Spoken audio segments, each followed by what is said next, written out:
Hello beautiful soul! Welcome back to my channel. This is Mei Chang Ame from Japan. Libra Kabayan, this reading is for you. Maraming salamat muna sa aking mga subscriber, new subscriber, cross-watcher, at sa mga bagong pasok dyan. Welcome na welcome kayo sa bahay ni Ate Ayame. Maraming salamat din sa nakakataba ng pusong yung mga comments. Halos lahat kayo is resonate. Keep comments lang mga kabayan, ng iyong energy is naiiwan dyan. Pati pangalan nyo binabasa ko. Makuha ko lang yung energy. Maka-resonate na kayo sa ating reading. Maraming salamat din sa mga nagpa-personal reading. Kung gusto nyo na personal reading at energy nyo lang gusto nyo makuha natin, nasa baba po ng video nito, how to contact me. This is a general reading, kabayan Libra, kuhanin mo lang sa'yo at itapon na hindi naman para sa'yo. Maaring ito is vice versa, maaring energy mo, energy ng person mo, energy ng malapit sa puso mo. Maaring nangyayari, o mangyayari pala. Maaring related sa work, club, job, friends, family member, co-workers, o sa business mo. Lawakan ng isip. Use your own intuition sa ating reading. Thank you.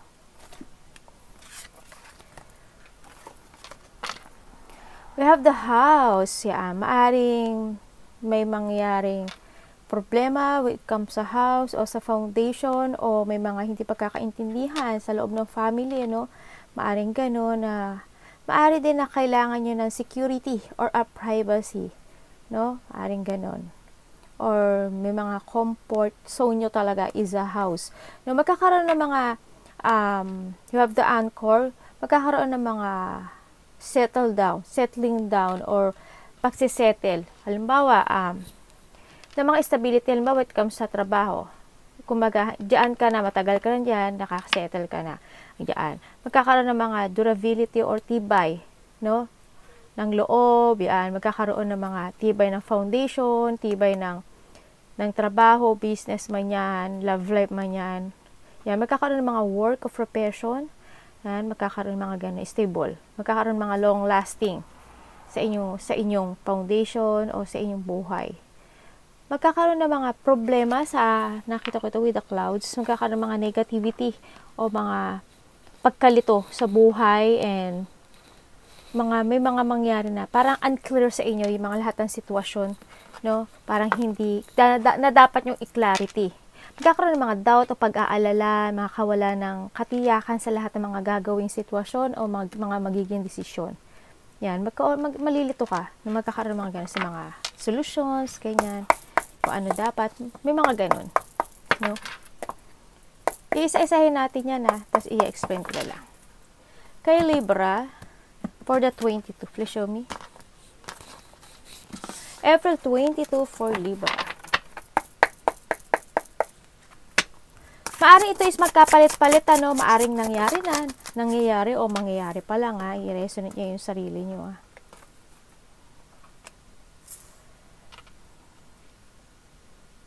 Pero parang reverse to. For the April 23. Para kay Libra, April 23. Buksan na natin. April 24, para kay Libra. Please show me. Ito na yung mga anak ko.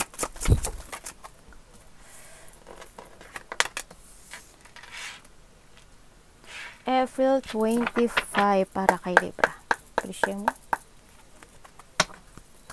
Maring ito is magkapalit-palit. Maring ito, noong 23, dito mapunta yan sa 27. Now, i-ano nyo na lang. Hindi po ito inyo personal reading, maaring hindi ito relate sa iba. Kuhanin nyo lang yung sa inyo, okay?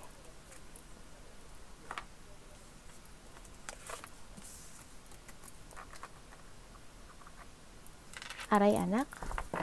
For the 26. Libra for 26. Kuha din tayo ng advice na galing kay universe at ang iyong overall energy. No? Ito na. Ako, dito na yung anak ko. Tingali lang, At magtatangay na naman to ng ng card.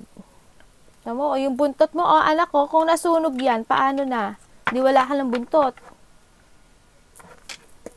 Para kay Libra for the 27. Please show me.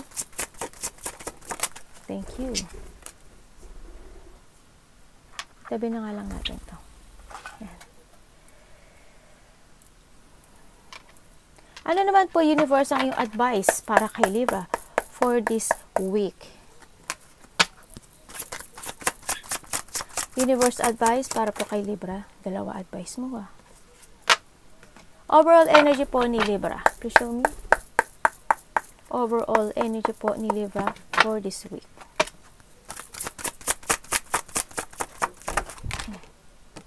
Dalawa din.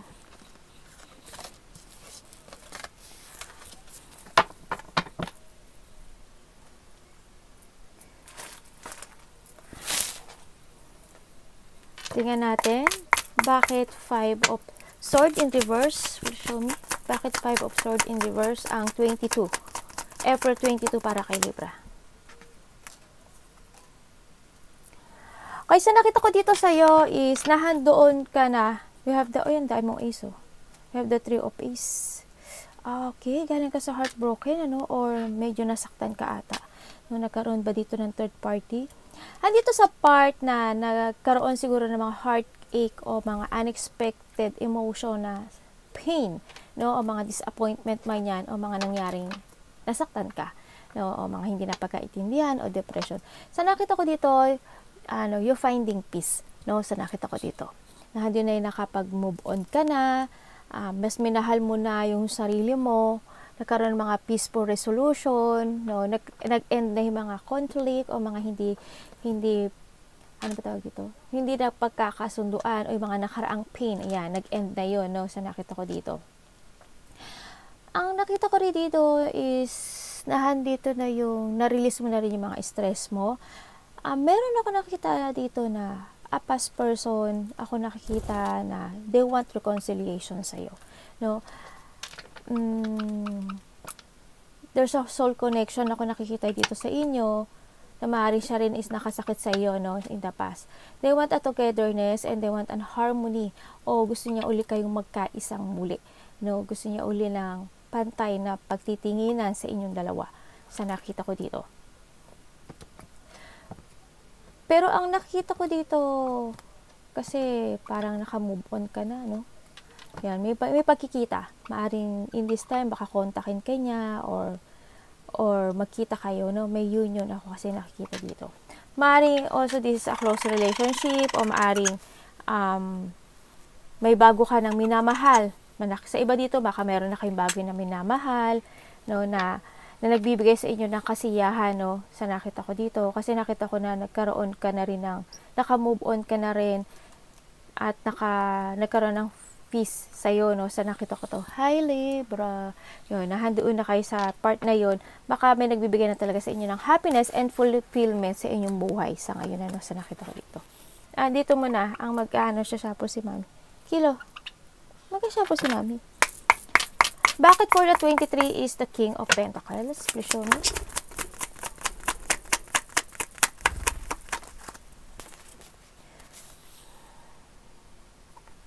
Sa nakita ko sa'yo, alam mo, hindi na yung parang iba sa inyo siguro nag-focus na rin sa inyong mga trabaho, sa inyong mga stability, sa inyong negosyo, o sa inyong work man yan, sa mga ginagawa nyo. Hindi na kayo nakapokus na kayo kasi nakita ko yung finding peace nyo. And then, sa nakita ko dito for the 23 is handoon na maaring yung iba is may negosyo, maliit man o malaki, pinagkakapirahan. Ang nakita ko dito. Andito na yung nagkakaroon na parang na-admit mo na yung nakaraan na situation mo sa buhay. Okay, I admit. Okay, hindi ako talo ako, nagkamali ako, yan, ganyan. Parang kasi nandun na yung naka-move on kayo na sa nakita ko. Parang nakita mo na rin yung katotohanan, Ang nakita ko rin dito, kumbaga nagkaroon ng mga solutions o na-solusyonan na yung mga problema mo, na nararamdaman mong sakit, yung nakita ko doon. And sa iba pa rin na nakikita ko, yung iba dito maaari nagka-problema with it comes sa negosyo, sa pera, na nakita ko to. Pero nahandun na parang naka-move on ka na rin. Handun meron akong nakikita na parang mga may tao na maaring iba sa inyo is ayaw sa inyo, hindi ka nila gusto o yung may mga inggit sa'yo, parang naging okay na, parang parang nakipagbati na, ganyan. Parang hindi man sila nakipagbati sa inyo, handun na yung parang nag-heal na rin yung nararamdaman nilang sama ng loob sa'yo, o ikaw naman din, baka nag-heal na rin yung nararamdaman mong sama ng loob sa mga taong yun o sa tao na yun. So, nakita ko dito kasi nandito ka na nag-focus ka na sa sarili mo no? Nakita ko na yung stability mo. Yan no?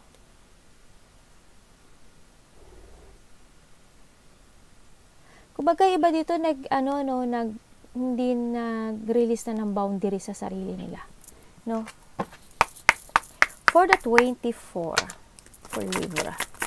24, please show me. Bakit 3 of Wands?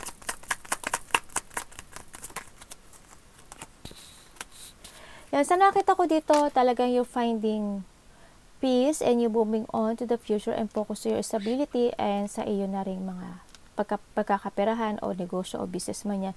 Andito na rin sa part na you are starting to grow and you are ready to explore na yung sarili mo na mas marami ka pang matutunan sa buhay. No, ito na yung gusto mong maging outcome yun, na maging masaya. So nakita ko dito, andun na yung nakita ko na parang nakalook ka na rin sa the future, no? Nakatingin ka na sa the future. Parang kasi nakita ko yung pagod mo. No, maaring pagod ka sa trabaho mo o napagod ka sa mga nangyayari sa buhay mo, na mga sakit. Nakita ko na nandun na napagod ka na. You are moving nasa healing, no? So nakita ko dito. Nandun, maaring iba sa inyo na overcome nyo na yung mga obstacle o i-overcome nyo na yung mga obstacle. Handun na yung ile-let go mo na kasi yung mga nakaraan na nangyari. Nakakapagpabigat sa'yo, yan, ililive behind mo na yan, at i-release mo na yan. No, sa nakita ko ito, nagkakaroon ng mga transition, papunta ka na sa calm water, and talaga, nandun na talaga naging strong and wiser ka na rin sa nakita ko sa'yo. No? Slow move nga lang, pero nandun pa rin na you try your best to move on. Bakit for the 25 is the 7 of Cups? Bakit for the 25 is the 7 of Cups? Vision. 7 of Cups.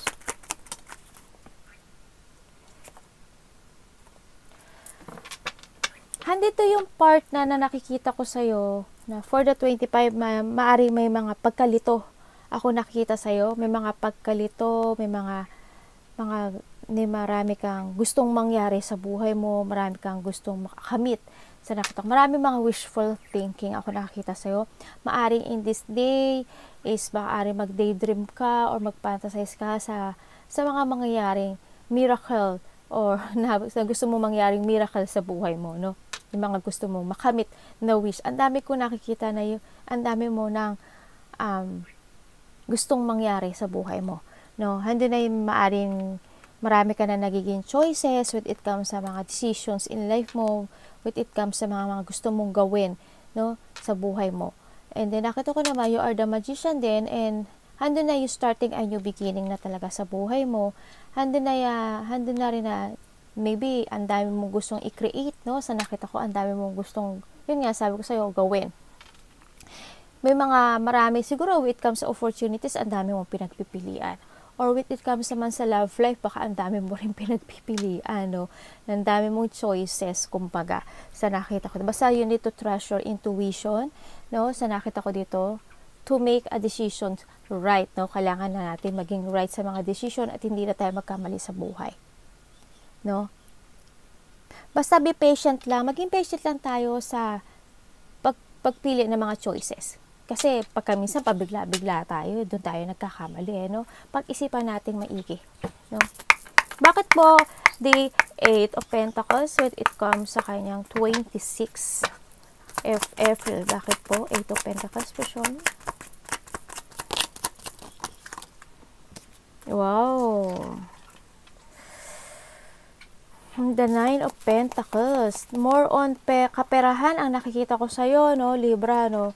With the 26. Sa nakita ko ito, maraming magandang bunga o maraming magandang mangyayari sa'yo, no? Sa buhay mo. Kasi you are very hardworking. Nakita ko naman yung nurturing niya, yung magpaglago mo, no? Sa nakita ko dito. Nakita ko rin na may mga manggaganap o may mga matatanggap na mga wealth Yan, mga harmony, kasaganaan, kumbaga, ano ba to? Abundance. Yeah, may mga makukuha kang ganun. Kumbaga doon sa clarity, oh my God, the devil.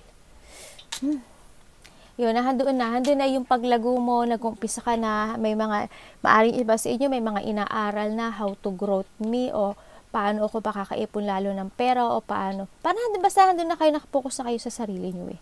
Nakita nyo na yung halaga nyo. Kumbaga, when it comes sa pagiging single, I'm happy, single, but contented. Yan, nakita ko doon to. Handun na yung I'm worthy. And now, I want to focus to my job, sa aking business, sa aking sarili. Gusto ko nang lumago ako o mag-nurturing ako. Ganyan. Nagkakaroon na sa'yo talaga ng renewal. No? Ang nakita ko ito. Maaring iba dito, there's a new opportunities. Ako nakikita na gusto nyong gawin. O may mga piniperfect kayo sa buhay nyo. No? So, nakita ko dito. Iba dito is siguro pangalawang anak kayo. No? Handun na yung sa part na yung sarili nyo naman ang inisip nyo, no? Na, or hindi pa man, you need to focus to yourself, no? So, nakita ko na kailangan mag-focus sa sarili mo. Kasi nakita ko, sa umpisa pa lang ng card, ang dami mong pinagdaanan. Pero nakita ko naman sa inyo na medyo nagiging okay na kayo, no? Bakit po for the 27 is the 4 of Pentacles? Okay. Siguro yung iba sa inyo, 4 of Wands. Ace of Pentacles, oh. Siguro iba sa inyo, dalawa trabaho mo. Sa nakita ko sa'yo dito, mas nag-focus ka na sa sarili mo. Nagkaroon na ng self-care, no? Nagkaroon na ng self-care, nagkaroon na ng pagpapahalaga sa sarili, na handun na yung it's time to save again the money, no? Sa nakita ko dito. Talagang hindi na, nagpo-focus ka na sa pagsisave ng money, pinag-aaralan mo na ang lahat, ganun. Yung iba dito siguro may nakilala kayong sakim na tao, makasariling tao, o sarili lang iniisip na with sa internet. No, may mga nakilala kayong ganun. Nakita ko itong tao na to, they want to communicate sa iyo, or maybe ini-spy ka niya. No? Nakita ko dito, they want a union. Yung nakikita ko. When it comes sa relationship, when it comes sa mga pamilya or karelasyon mo, kung meron ka mang relasyon ngayon, or past relationship yan, or friend mo man yan, nahandun yung part na parang hindi mo, hindi mo lahat inilalabas yung ikaw. Kumbaga, kasi lahat naman tayo, di ba, we have an privacy. May mga hindi naman kailangan sabihin, di ba? Kasi privacy natin, alam mo naman, marami mga marites, di ba? Parang gano'n yung nakita ko, hindi all isinasabi mo. Nagtitira ka para sa sarili mo, no? Yung mga part na yon. Nakita ko na rin na focus ka na sa sarili mo para maging masaya sa buhay, no? Focus ka na sa sarili mo, baka iba dito nag-iipon kayo ng pera, nagsisave kayo ng money para makabili kayo ng sarili yung bahay, o makapag-renovate kayo ng bahay, o makapag-move on kayo ng bahay o apartment yan, o tirahan, Sa nakita ko to. Maaring iba sa inyo is nag-aaral o may pinag-aaralan, o ang hilig nyo lang talagang mag-research sa internet. Maaring ganun yung iba sa inyo, no? Sa nakita ko dito. Sa iba dito, may mga mangyayari na mga union, maybe in this 27, baka may magkita-kita magkakaibigan o close relationship man yan, or maaring family reunion o family unity yan, no? O maaring di magkakaroon lang ng maliit na pagkasiyahan o having fun lang o enjoyment lang with your friends o close relationship, maaring gano'n. Basta may mga mag-getting together, may mga makikita-kita, no? Sa nakita ko dito. May nakita rin ako, maaring may coming home ako nakikita sa iba, no? Or may mga surprise parties or event ako nakikita. May mga community ako nakikita na maaaring pinag-iisipan mo o pinag-iisipan ng kumpanya mo o pinag-iisipan ng pamilya mo na gusto na gawin. Maaaring may wedding din, may wedding kayong puntahan, yan, o may pagpapaplano ng ganun. Maaaring ganun, no, sa nakita ko. Ano naman ang advice sa'yo ni Universe? Ang advice sa'yo ng universe is tuloy mo lang yung pagiging mabait mo, tuloy mo lang yung pagiging matulungin mo lang, makatulungin mo, ituloy mo lang yung pagiging, kasi iba sa inyo is a healer eh. Is a healer, a doctor, a caregiver,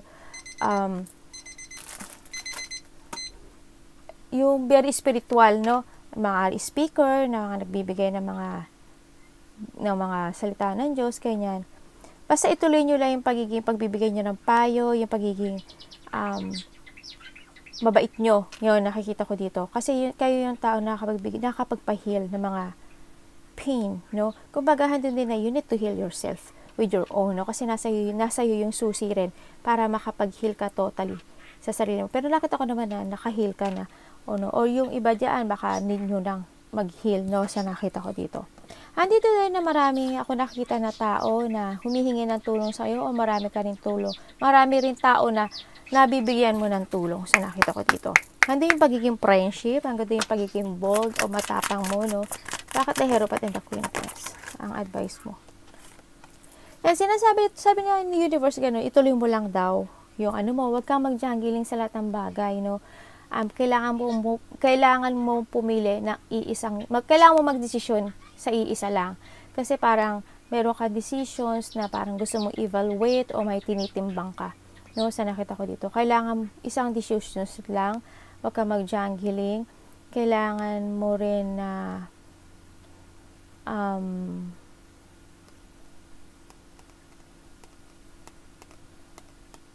magkaroon ng control o balansehin ang lahat ng sitwasyon na mangyayari sa buhay mo. No? You need to control and balance all the situation, no, sa buhay mo na gaganap mo. And syempre, handun din yung pagiging sinasabi rin ni universe na show who you are. No? Sa nakita ko to, yung kumbaga, ikaw kasi yung tao na sinasabi mo yung gusto mo makasakit ka man o hindi. Sinasabi mo kasi yun ka. No? Ituloy-tuloy mo lang yun kasi it's good naman, no? Maganda naman yun dito. No? Basta you are the whole-hearted and very strong. Yan. Kailangan mo lang maging matatag palagi at matapang para sa mga mangyayari pang more na hindi maganda sa buhay mo, no? At ang iyong overall energy is the 8 of Cups and the Queen of Cups. Ando na talaga na you are looking to the future, and then with this, in this week, talagang handun ka na sa part na parang hahanapin mo na yung path na magiging masaya ka. Hahanapin mo na yung handoon malungkot, habang lumalayo ka, malungkot, habang hinahanap mo yung totoong magbibigay sa'yo ng happiness, joy, and fulfillment ng buhay mo o magiging masaya, handun yung lungkot. Siyempre, nakikita ko na malungkot ka. Pero, it's good din naman na mag-take it action ka rin, no? Sa nakita ko dito. Kailangan mo na rin maging free, no? Sa nakita ko dito.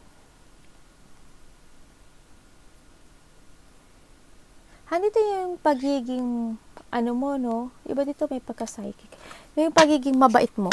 Tsaka very sensitive yung iba sa inyo. Bakit ang overall energy po is the 8 of Cups and the Queen of Cups. Bakit overall energy? Bakit stress? Oh my God. Bakit 9 of Swords?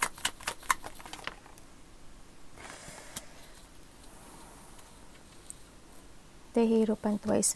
Andito, in this week, nakikita ko dito na parang yung lungkot, yung pag-iisip ng mga mali, medyo may stress ka pa rin, no? Parang siguro, paano ba maging masaya? Para may isip mo gano'n, no? Kasi, andun yung lungkot, para maaalala mo pa rin yung mga nangyayari in the past. Sa nakita ko, parang isipin mo na, paano ba maging masaya? Paano ba uling maging masaya?